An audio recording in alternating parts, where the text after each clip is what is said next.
سلامونه ګرانو کتونکو عقیل صوبزی مخاطب یم لږ اپډیټس در کوم د جعفر ایکسپریس کې چې کوم پرونه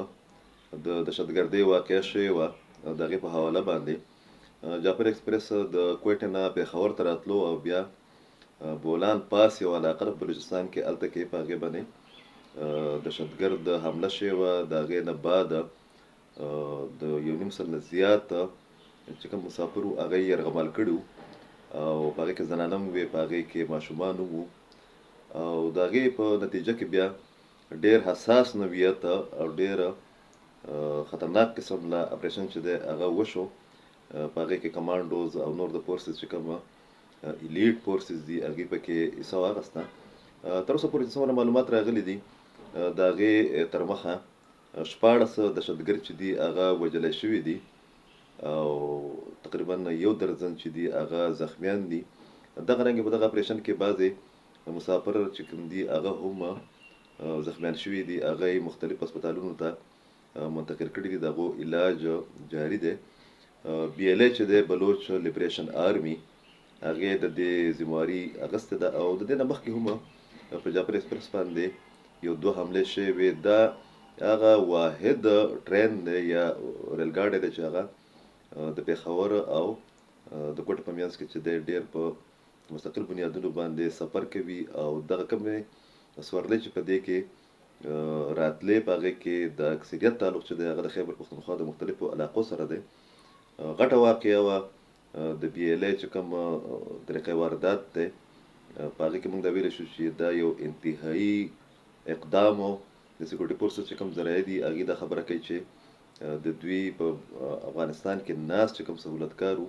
یا ماسټر مایندز وو د هغې سره یې رابطې هم وې دغه اپریشن چې دی موږ دا نه شو ویلی چې هغه منطقي انجام ته رسېدلی دی ځکه چې اوس هم داسې اطلاعات دي چې بعضې کسان چې کوم دي هغه د هغو په ولقه کې دي خو مجموعي طور لکه موږ وګورو د 14 کسانو وژنه بیا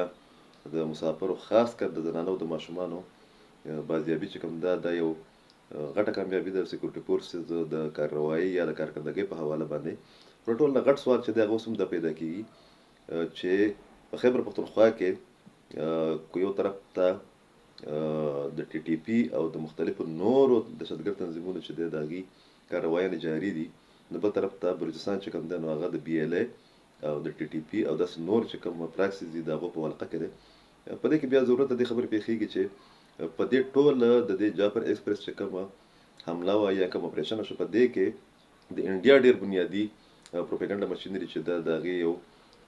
اسپیکټ چې دی هغه مخې ته راغلی دی پکې سوال دا پیدا کېږي چې انډیا د بلوچستان په معامله کې یا د خیبر پښتونخوا د بدامنۍ په معامله کې یا د افغانستان په حواله باندې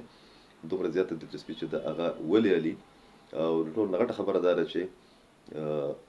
پولیټیکل پوینټ سکورینګ چې دی د یو مخصوص پارټۍ د طرف نه چې هغه په 9 مۍ په واقعاتو کې ملوث پاتې شوی ده هغه پې ولې مخې ته راغی په دې کې مختلف سوالات هم پیدا کېږي مختلف خدشات چې کوم دي هغه پکې هم موجود دي اوس ګورو دا چې د ریاست مستقل کوم ریسپانس چې کوم دی یا کوم پالیسي چې کوم ده کاونټر ټیرریزم په حواله باندې خاص کر په خیبر پښتونخوا بلوچستان کې هغه څه مخې ته راځي ځکه چې موږ ته ښکاري داسې چې لږ غوندې ګیپ دی د پولیټیکل لیډرشپ او زموږ چې کوم ملټري اسټابلیشمنټ هغه دغه ټول څیزونه چې کوم دي هغه په ډېر ټیک ټاک طریقې سره ډیل کوي پولیټیکل ګیپ چې کوم دی دا به څنګه ختمیږي او د خیبر پښتونخوا او د بلوچستان د امن د قیام دپاره چې دی چې کوم د افغانستان سره زموږ معاملات دي هغه په کومه طریقه باندې ډیل کېږي ډېر زیاته مننه